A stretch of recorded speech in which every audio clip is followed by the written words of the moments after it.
কলকাতা থেকে মাঘী পূর্ণিমা উৎসব উপলক্ষে আচার্যদেব ব্রহ্মচারী, সন্ন্যাসী ও সেবকদের নিয়ে বাজিতপুর আশ্রমে উপস্থিত হয়েছে।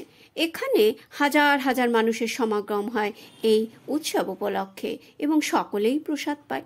প্রসাদ বিতরণের জন্য কলাপাতার প্রয়োজন। যারা কলাপাতা কাটে তাদেরকে খবর দেওয়া হয়।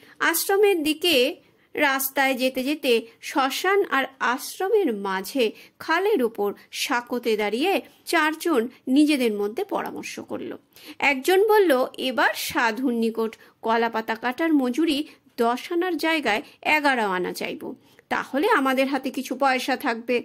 দ্বিতীয়জন বলল, সাধু কলকাতা থেকে অনেক ফলমূল এনেছে, আমাদের কিছু দেবে তো? তৃতীয়জন বলল, তবে চলো যাই, কিছু ফলমূলও দিতে পারে। আর চতুর্থজন শ্রোতা হয়ে নীরবই থাকলো। তারা সকল পরামর্শ সেরে আশ্রমে গেল। গুরু মহারাজ ব্যাঘ্র চর্মাসনে একাই বসে আছেন।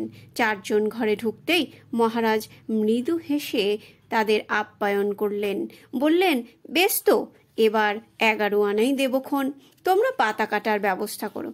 কথা শুনে তারা খুব লজ্জিত হইল। না বাইরে যেতে পারছে, না কিছু বলতে পারছে। দ্বিতীয়জন যে ফলমূলের কথা বলেছিল তার দিকে তাকিয়ে সামনে এক সেবককে ডেকে আচার্যদেব বললেন, ফলের ঝুড়ি থেকে কয়েকটি ফল নিয়ে এসো।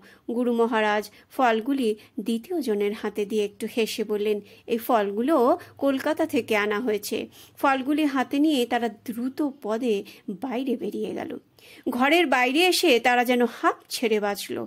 হতবুদ্ধি হয়ে ভাবতে থাকলো তাদের মনের কথা সাধু কি করে জেনে ফেললেন।